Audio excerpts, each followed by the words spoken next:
कि आज देव उठेंगे, आज देव उठेंगे, तो देवताओं को भी अपने इसी तरीके से उठाना है। इसमें नियम यही बताया गया है, जो देवता जैसे लोग घर में उठाते हैं तो प्रयास करें कि इसी नियम से उठाएं, और नहीं इस प्रकार से उठा पाते हैं तो जिनका जो प्रथा हो, कहते हैं कि कोस कोस पे पानी बदले 4 कोस पे बानी, तो अपनी अपनी रीति भी हो जाती है। तो अपनी रीति के तहत में रह करके और अपने देवताओं को आज उठाना है।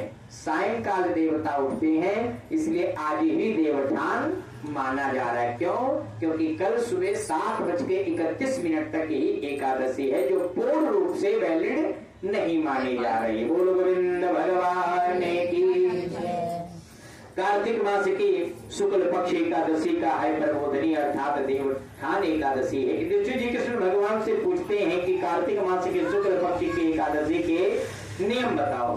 भगवान श्री कृष्ण बोले कि हे राजन, इसके बारे में एक बार नारद जी ने सृष्टि के रचयिता ब्रह्मा जी से पूछा था। जो पितामह जी ने धर्म के बारे में जो कुछ भी नारद जी से बताया था, मैं वो आप सब कुछ बताता हूँ, ध्यान पूर्वक सुनिएगा। बोल एकादशी माता की, बोल गोविंद भगवान की। कहते हैं कि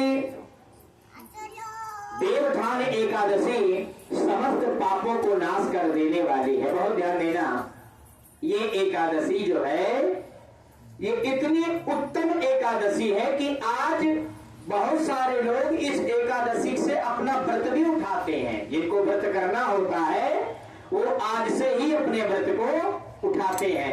2 जगह से उठाया जाता है, एक तो कार्तिक मास के शुक्ल पक्ष देवोत्थान एकादशी से, और एक बीच में पड़ती है उत्पन्ना एकादशी, उस एकादशी से भी व्रत उठाया जाता है। बहुत लोग ज्यादातर आज से ही उठाते हैं।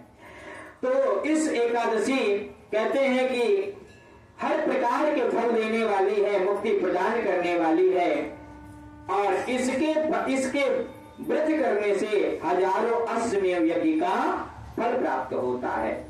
वो प्रबोधनी एकादशी का व्रत करने से जो सहज मिल जाता है, बहुत ध्यान देना, जैसे मैं कई बार बता चुका हूं कि आप नियम, व्रत, संयम और अपना जीवन कैसे जी रहे हो, कितनी ईमानदारी से जी रहे हो, ये केवल आपको पता है, दूसरे को नहीं पता है।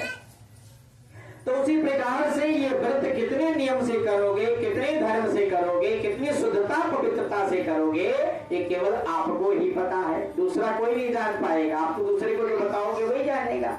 कुछ लोग उसको सही मानेंगे, कुछ लोग उसको गलत मानेंगे, लेकिन आपकी आत्मा को कैसे वो तो बिल्कुल सही ही मानेगी।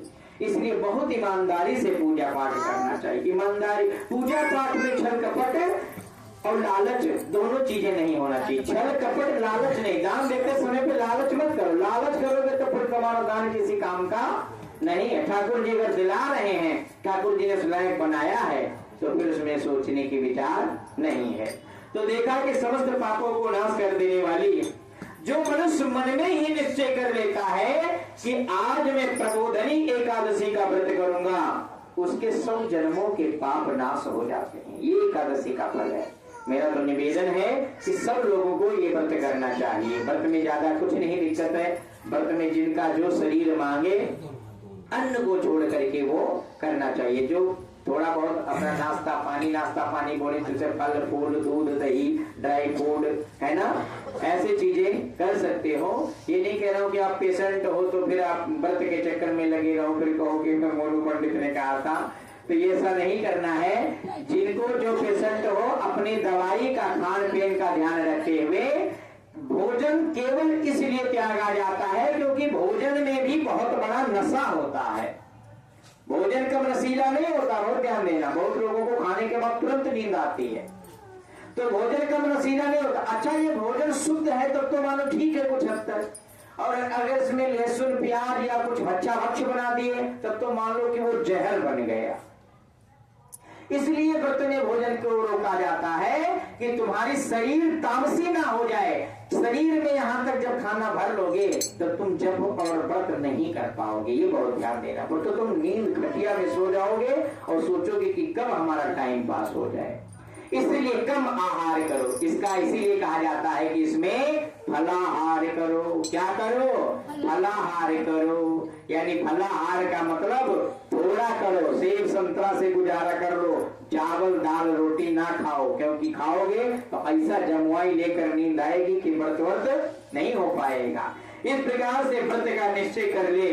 जो इस अवस्था में इस व्रत को कर लेते हैं, भगवान उनको वैकुंठ लोक प्राप्त करवाते हैं। लेकिन फिर वैसे मैं फिर यही बात कहूंगा कि कभी मैं मंच से बोल रहा हूं कि वैकुंठ मिल जाएगा, तुम व्रत करके आओ, कहो कि वैकुंठ नहीं मिला, तो मैं ऐसा नहीं गारंटी लेता हूं। इसमें एक चौपाई भी लिखी गई है, क्या कि जाकी रही भावना जैसी, जाकी रही भावना जैसी, प्रभु मूर्ति देखी तिन तैसी, प्रभु मूर्ति देखी तिन तैसी।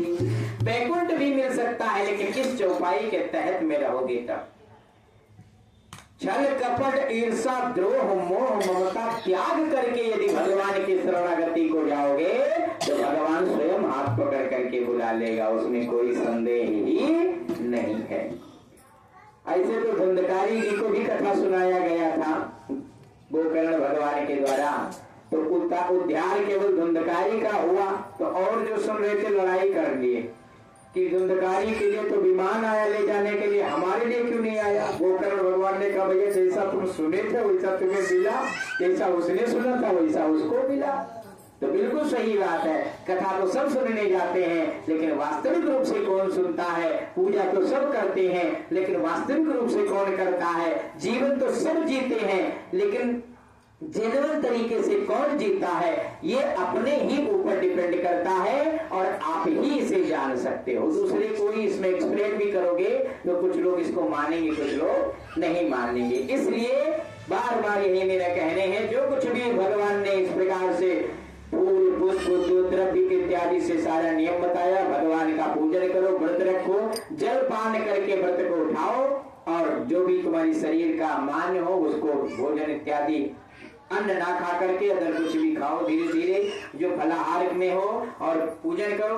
प्रयास करो कि इस दिन किसी पापी व्यक्ति से नहीं मिलना है, प्रयास करो कि इस दिन झूठ नहीं बोलना है, प्रयास करो कि रोज हम अगर भगवान का नाम 100 बार लेते हैं तो आज भगवान का नाम 1000 बार लेना है।